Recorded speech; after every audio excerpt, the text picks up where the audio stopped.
হয় নিশ্চয়কৈ আমি ঐতিহ্যমণ্ডিত ডিব্ৰুগড় সাহিত্য সভাই আজি এই জ্যোতিতীৰ্থত তামোলবাৰী জ্যোতিতীৰ্থত য'ত সেইগৰাকী মহান মনীষীৰ জন্ম হৈছিল সেই জন্মগৃহত আহি আজি আমি শিল্পী দিৱস আয়োজন কৰিছোঁ, অনুষ্ঠিত কৰিছোঁ। আৰু আজি এই বিশেষ দিনটোত আমি খুব গৌৰৱবোধ কৰিছোঁ যে জ্যোতিপ্ৰসাদ আগৰৱালা আপোনালোকে জানে যে বিদেশ ভ্ৰমণ কৰিছিল, বিদেশত থাকি তেওঁ বিভিন্ন ধৰণৰ বিদেশৰ সমলসমূহ জৰিয়তে তেওঁ অসমীয়া ভাষা সাহিত্য সংস্কৃতিৰ কাৰণে যিখিনি কাম কৰি গৈছিল আৰু সেই স্কটলেণ্ডলৈ গৈছিল। আচলতে স্কটলেণ্ডৰ পৰা এগৰাকী প্ৰৱাসী অসমীয়া নিৰলা বৰুৱা বাইদেউ, আৰু সেই নিৰলা বৰুৱা বাইদেউ আমাৰ এই কাৰ্যসূচীত উপস্থিত আছিল আৰু কেইগৰাকী অসমৰ ভাষা সাহিত্য সংস্কৃতিৰ ক্ষেত্ৰত অনবদ্য অৱদান আগবঢ়োৱা লোক, বিশিষ্ট লোক উপস্থিত আছিল। গতিকে খুব এক ভালদৰে আমি এই দিনটো আজি উদযাপন কৰিছোঁ।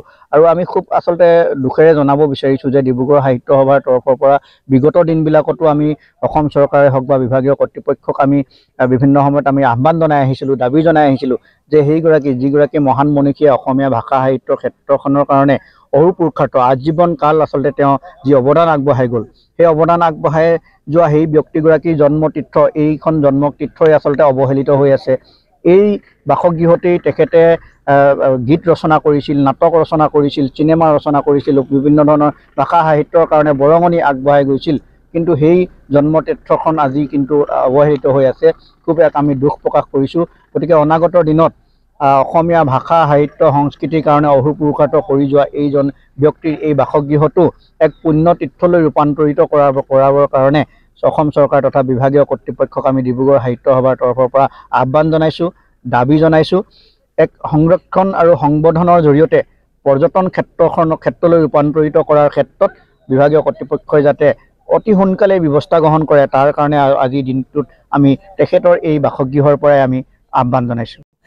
বিদেশত মানে জ্যোতিপ্ৰসাদ আগৰৱালা তেখেত অসমৰ ৰত্ন, কিন্তু তেখেতে বাহিৰতো গৈ, মই কৈছোঁ তাতে যে তেখেত এডিনবৰালৈ গৈছিলে, তাৰপিছত জাৰ্মানীলৈ গৈছিলে। কিন্তু তেখেতৰ প্ৰতিভা সিমান কিন্তু হোৱা নাই, প্ৰচাৰ হোৱা নাই। গতিকে সেইটোৰ প্ৰতি এবাৰ মই চাই কৰি দেখিছোঁ আমি অলপ কৰিব লগা আছে। কিন্তু আমি তাত অসমীয়া যিখিনি আছোঁ তাত কিন্তু জ্যোতিপ্ৰসাদৰ বিশেষকৈ সংগীতৰ চৰ্চা সদায়ে চলি থাকে। আমি সদায় জ্যোতিপ্ৰসাদৰ গানেৰেই আমি অনুষ্ঠান আৰম্ভ কৰোঁ, জ্যোতি সংগীতেৰে। আৰু সেই আমি সাধনা কৰিছোঁ, কিন্তু বিদেশত তেনেকৈ কৰা নাই। গতিকে এইটো চৰকাৰেহে কৰিব পাৰিব, মানে পৰ্যটন বিভাগ, শিক্ষা বিভাগ কৰি, যাতে বাহিৰৰ পৰা মানুহে জানে আৰু জানি পেলাই চাবলৈ আহে ইয়ালৈ। গতিকে সেই ব্যৱস্থাবোৰ কৰিব লাগিব, নহ'লে আজিয়ে আমি বিচাৰি পোৱা নাছিলোঁ জেগাডোখৰ ক'ত।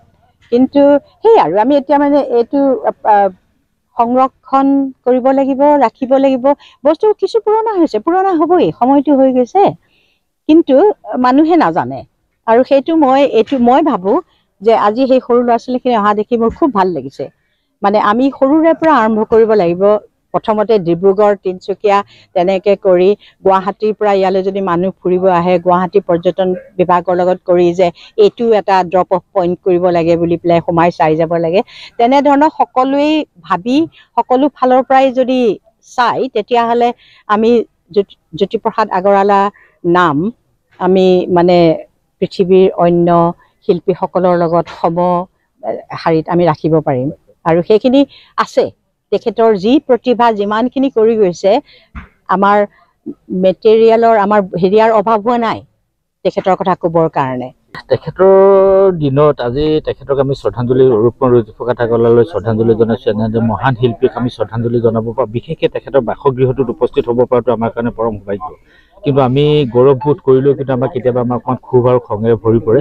কাৰণ সাংস্কৃতিক মন্ত্ৰীগৰাকীৰ নামটো আজিৰ তাৰিখত আচলতে ল'বলৈ অকণমান অসুবিধাৰ কাৰণে এনে এজন মহান শিল্পী এই বাসগৃহটো সংৰক্ষণ সংবৰ্ধনৰ ক্ষেত্ৰত তেখেতে যি ধৰণৰ ভূমিকা গ্ৰহণ কৰিব লাগিছিলে, তেখেতসকলে এডভান্টেজ আছামৰ কথা কয় বা অন্যান্য ধৰণৰ যিবিলাক ডাঙৰ দূৰদৰ্শী চিন্তাৰ কথা কয়, বিশ্ব দৰবাৰ প্ৰতিষ্ঠাৰ কথা কয়, অসমীয়া কলা সাহিত্য সংস্কৃতি। কিন্তু জ্যোতিপ্ৰসাদ আগৰৱালাৰ দৰে এজন মহান মনীষীক যদি তেখেতসকলে প্ৰতিষ্ঠা কৰিবৰ কাৰণে বা তেখেতসকলক স্থাপন কৰিবৰ কাৰণে ব্যৱস্থা গ্ৰহণ নকৰিলে, কিন্তু এই ক্ষেত্ৰত আমি আশা কৰিছোঁ যে চলিত বৰ্ষতে ৰূপমৰ জ্যোতিপ্ৰসাদ আগৰৱালাৰ বাসগৃহটো তামোলবাৰীত স্থিত আৰু সংৰক্ষণ সংবৰ্ধনৰ লগতে পূৰ্বৰ মুখ্যমন্ত্ৰী মাননীয় সৰ্বানন্দ সোণোৱাল ডাঙৰীয়া যিটো ঘোষণা কৰিছিলে এই ক্ষেত্ৰত আমি ভাবোঁ যে তেখেতে পৰৱৰ্তী সময়ত কাৰ্যকৰী হ'ব বুলি ভাবিছোঁ। নহ'লে আমাৰ স্থলীয় লোক কলা সংস্কৃতি ক্ষেত্ৰখনৰ গৱেষণা স্থলী হিচাপে স্থাপন কৰাৰ ক্ষেত্ৰত যিটো থাকে ভূমিকা, কাৰণ বৃহৎ এটা ঠাই আৰু এই ক্ষেত্ৰত দেৱীপ্ৰসাদ বাগড়িয়াদেউক আমি অতি শ্ৰদ্ধাৰে নাম লৈছোঁ, কাৰণ তেখেতৰ অবিহনে আজিৰ তাৰিখত এই বাসগৃহটো সংৰক্ষণ বা সংবৰ্ধন নহ'ল। সেই তেখেতৰ ইচ্ছা অনুসৰি নামটো দিয়া হৈছে জ্যোতিতীৰ্থ। এই জ্যোতিতীৰ্থ হ'ল জ্যোতিপ্ৰসাদৰ মানস পুত্ৰস্বৰূপ। এই মানস পুত্ৰস্বৰূপে জ্যোতিপ্ৰসাদৰ তামোলবাৰী বাসগৃহটোতে অলেখ কালজয়ী ৰচনা সৃষ্টি হৈছিল, কিন্তু এইখিনি সংৰক্ষণ সংবৰ্ধন কৰাৰ ক্ষেত্ৰত অসম চৰকাৰে যি ধৰণে গুৰুত্বপূৰ্ণ ভূমিকা গ্ৰহণ কৰিবলৈ, আৰু তাতকৈ ডাঙৰ কথাটো হ'ল জিলা প্ৰশাসনৰ এটা নীৰৱ ভূমিকা। জিলা প্ৰশাসনে এই গাতে লাগি থকা তেখেতসকলে অঙহী বঙহী বিভিন্নজনক তেখেতসকলৰ ৰজা ঘৰৰ মানুহবিলাকক যিকোনো ক্ষেত্ৰতে শ্ৰদ্ধাঞ্জলি জনাই তেখেতসকলে কিবা কিবি কাম কৰিবলৈ যায়, কিন্তু এনেকুৱা এজন মহান মনীষী ব্যক্তি কিন্তু তেখেতসকলে শ্ৰদ্ধাঞ্জলি জনাবলৈ বা তেখেতৰ প্ৰশাসনৰ জৰিয়তে শ্ৰদ্ধাঞ্জলি জনোৱাৰ ক্ষেত্ৰত কোনো ধৰণকে ব্যৱস্থা গ্ৰহণ নকৰে। এইটো কিন্তু স্থানীয় ৰাইজ হিচাপে বা স্থানীয় এজন ব্যক্তি হিচাপে আমি গভীৰ শোক প্ৰকাশ কৰিছোঁ, কাৰণ গভীৰভাৱে আমি এটা ক্ষোভ প্ৰকাশ কৰিছোঁ, যিটোৱে মানে পৰৱৰ্তী সময়ত যাতে জিলা প্ৰশাসনে এই ক্ষেত্ৰত এটা ভূমিকা গ্ৰহণ কৰিব বুলি আমি আশা কৰিছোঁ। ডিব্ৰুগড় সাহিত্য সভাই খুব এটা সুন্দৰ পদক্ষেপ গ্ৰহণ কৰিছে। ইয়াত যিহেতু এই যিখন বাগিচা, এই বাগিচাখন অসমৰ নহয় সমগ্ৰ পৃথিৱীৰ এখন জনপ্ৰিয় চাহ বাগিচা, তামোলবাৰী চাহ বাগিচা, আৰু ইয়াত যিগৰাকী সৃষ্টিৰ খনিকৰ, ইয়াত গীত নৃত্য চিনেমা ইত্যাদি ইয়াত ৰচনা কৰা হৈছিলে, সৃষ্টি কৰা হৈছিলে। এই যিটো গৃহ আমি জ্যোতিতীৰ্থ বুলি ইতিমধ্যে নামাকৰণ কৰিছে উদ্যোক্তাসকলে। খুব এটা আচলতে গোটেই অঞ্চলটো এনেকুৱা ধৰণৰ এটা অঞ্চল যে এই অঞ্চলটো পৰ্যটনৰ কেন্দ্ৰ হিচাপে গঢ়ি তুলিব পাৰে, অধ্যয়নৰ কেন্দ্ৰ হিচাপে গঢ়ি তুলিব পাৰে।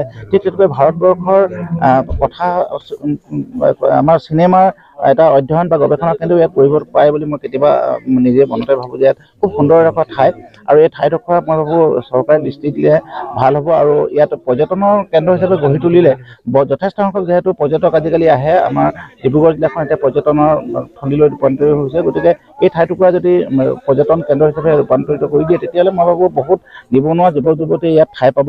আৰু এই যিটো জ্যোতিতীৰ্থ যিটো সংগ্ৰহালয় ইয়াত নিৰ্মাণ কৰা হৈছে, সেই সংগ্ৰহালয়টোৱে মই ভাবোঁ এটা ইতিহাস ৰচিব, আৰু ইয়াৰ পৰা বহু অনুভৱ উপলব্ধি ইয়াৰ পৰা লৈ যাব পাৰিব পৰ্যটক।